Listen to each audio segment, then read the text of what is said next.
और असलम मियाँ, क्या हाल है? अस्सलाम वालेकुम, माफ करिए मैं आपको देख नहीं पाया। वालेकुम अस्सलाम। कोई बात नहीं बेटा, और तुम्हारी अम्मी ठीक है? जी अल्लाह का करम है, अब पहले से आराम है। बहुत अच्छे, जीते रहो बेटा।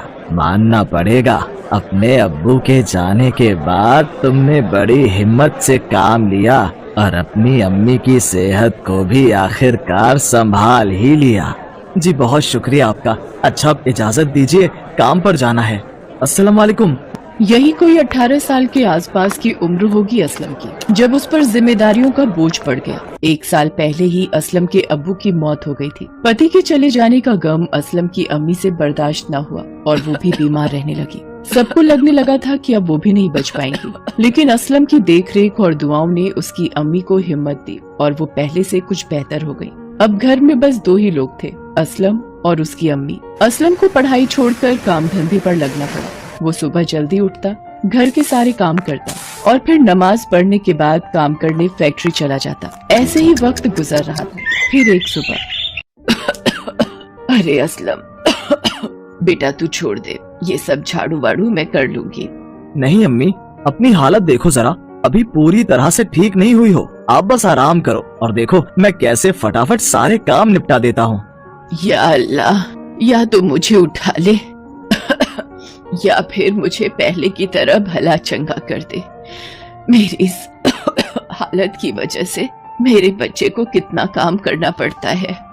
या अल्लाह, मेरी अम्मी की बस दूसरी वाली दुआ कबूल कर लेना, क्योंकि अगर ये चली गई तब भी रोटी मुझे बनानी ही पड़ेगी। इसलिए इन्हें जल्दी से ठीक कर दो ताकि रोज बढ़िया बढ़िया खाने को मिले। इतना कहकर असलम जाकर अपनी अम्मी के गले से लग गया। फरहा भी मुस्कुराने लगी और प्यार से उसका सिर सहलाने लगी। घर के काम निपटाने के बाद असलम फैक्ट्री की तरफ चल पड़ा, जहां असल में सिलाई मशीन बनाने का काम होता था। फैक्ट्री के मालिक अरमान मियाँ बड़े ही भले आदमी थे। अल्लाह का दिया सब कुछ था उनके पास। असलम को मिलाकर करीब 50 मजदूर वहां सिलाई मशीनें बनाते थे, जो बाद में पूरे इलाके में सप्लाई होती थी। असलम के अब्बू भी पहले इसी फैक्ट्री में काम किया करते थे। फिर उनके इंतकाल के बाद अरमान मियाँ ने उनकी जगह असलम को रख लिया।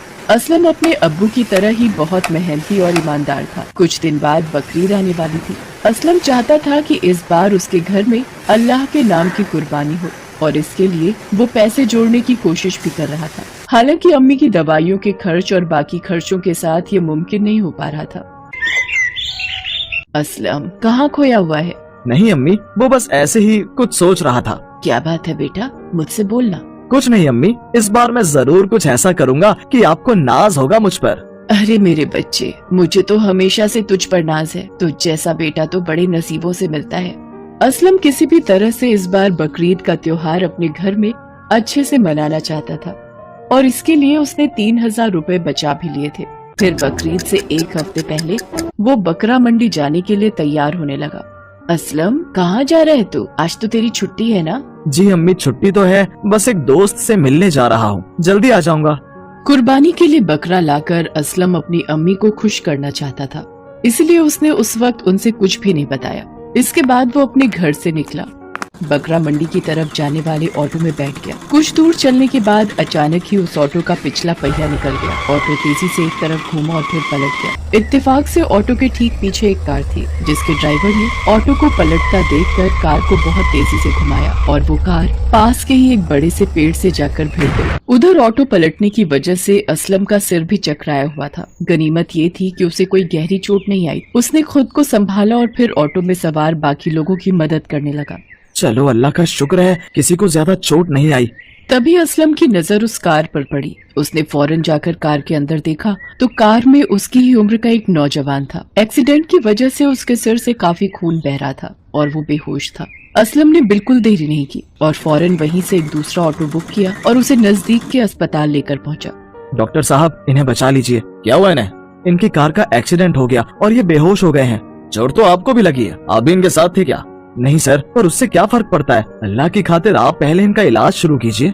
देखो बेटा, इनके सिर पर गहरी चोट लगी है, पता नहीं जख्म कितना गहरा है। कुछ टेस्ट करने पड़ेंगे तभी हम आगे कुछ कर पाएंगे। तो ऐसा करो, तुम काउंटर पर 5000 रुपए जमा कर दो। इतना कहकर डॉक्टर वहाँ से चले गए और असलम गहरी सोच में पड़ गया। उसकी जेब में उस वक्त सिर्फ 3000 रुपए थे, जो असल में उसने किसी और काम के लिए रखे थे। आपके मरीज को ऑपरेशन थिएटर ले जा रहे हैं, ये उसका सामान है, इन्हें आप रख लीजिए। जी शुक्रिया आपका। असलम ने पर्स खोलकर देखा तो उसमें रखी आईडी से पता चला कि उस लड़के का नाम फरहान है। उसके पर्स में 2000 रुपए भी थे। असलम ने उन 2000 रुपयों के साथ अपने 3000 रुपए मिलाए और काउंटर पर जमा कर दिए। कुछ देर बाद, डॉक्टर साहब अब कैसे हैं वो? ऊपर वाले का शुक्र है कि तुम उन्हें सही वक्त पर यहाँ ले आए, वरना जान बचाना बहुत मुश्किल हो जाता। या अल्लाह, बहुत बहुत शुक्रिया। अच्छा बेटा देखो, मैं जानता हूँ कि तुम इस लड़के के परिवार से नहीं हो, इसलिए मैंने तुमसे सिर्फ टेस्ट के पैसे जमा करने को कहा और इस लड़के का ऑपरेशन कर दिया। पर अब तुम्हें जल्द ही इसके परिवार वालों को ढूंढना होगा आगे की फॉर्मेलिटीज के लिए। जी मैं उन्हें ढूंढने की कोशिश करता हूँ। काफी देर सोचने के बाद असलम को एक तरीका सूझा और उसने फरहान के पास जाकर उसके फिंगरप्रिंट से उसके फोन को अनलॉक किया। फिर उसने उस लड़के के फोन की लास्ट कॉल वाले नंबर पर कॉल किया और सारा हाल बता दिया। वो नंबर फरहान के एक दोस्त का था, जिसने तुरंत ही उसके घर पर हादसे की इत्तला कर दी। कुछ देर बाद एक बड़ी सी गाड़ी अस्पताल के बाहर आकर रुकी। उस गाड़ी से अरमान मियाँ बाहर निकले, जिनकी फैक्ट्री में असलम काम करता था। असलम, तुम यहाँ क्या कर रहे हो? और ये तुम्हारे सर पर चोट कैसी? सब ठीक तो है ना? जी मैं तो ठीक हूँ, बस किसी का इंतजार कर रहा हूँ। एक भाईजान अंदर एडमिट हैं, उनके अब्बू यहाँ आने वाले हैं। असल में फरहान अरमान मियाँ का ही बेटा था, जो एक दिन पहले ही विदेश से अपनी पढ़ाई खत्म करके वापस लौटा था। असलम ने उसे कभी नहीं देखा था, इसलिए पहचान नहीं सका। अरमान मियाँ भी उस वक्त तक कुछ नहीं जानते थे। उन्होंने असलम को अपने बेटे के एक्सीडेंट के बारे में बताया और फिर दोनों अस्पताल के अंदर गए। वहाँ जाकर दोनों को सच्चाई का पता चला। भाई साहब, आपके लड़के की जान बची है तो इस लड़के की वजह से। ये लड़का बड़ा हिम्मती और नेक दिल है। बिना जान पहचान होते हुए भी इसने आपके बेटे को बचाने के लिए अपनी जमा पूंजी लगा दी। कुछ घायल होने के बावजूद इसे आपके बेटे की ही चिंता थी हर वक्त। यकीन मानिए, अगर अस्पताल लाने में थोड़ी सी भी देर हो जाती तो हालात कुछ और ही होते। सच्चाई जानकर अरमान मियाँ ने असलम के हाथ पकड़ लिए और रोते हुए उससे बोले, असलम बेटे, मैं किस तरह तुम्हारा शुक्रिया अदा करूं? तुम्हारा ये एहसान मैं कैसे चुकाऊं? नहीं मालिक, ये आप क्या कर रहे हैं? आप मालिक साहब, एहसान तो आपका है मुझ पर। तभी अस्पताल का एक कर्मचारी वहाँ आया और उसने काउंटर पर जमा कराए गए 5000 रुपए की रसीद अरमान मियाँ को पकड़ा दी, जिसे देखकर वो सारी बात समझ गए और असलम से बोले, बेटा ये पैसे तुमने काउंटर पर जमा किए, पर अभी तो तुम्हें तनख्वाह भी नहीं मिली होगी। जी वो मैंने ये पैसे बचा कर रखे थे। असलम की हिचकिचाहट और मुरझाया हुआ चेहरा देखकर अरमान मियाँ पूरी बात समझ गए। उन्होंने असलम को गले से लगा लिया और फिर अपने ड्राइवर से कहकर असलम को उसके घर छुड़वाया। फिर उसी शाम असलम के घर के दरवाजे पर किसी ने दस्तक दी। जी बताइए।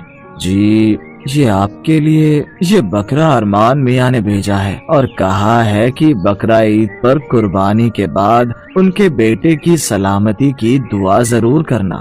उस बकरे को देखकर असलम की आंखों में आंसू आ गए। फिर सब ठीक हो गया। असलम और उसकी अम्मी ने बड़े दिनों बाद कोई त्योहार अच्छे से मनाया और सही मायने में असलम ने जो कहा था वो कर दिखाया, क्योंकि अब सिर्फ असलम की अम्मी को ही नहीं बल्कि उसे जानने वाले हर शख्स को उस पर नाज था।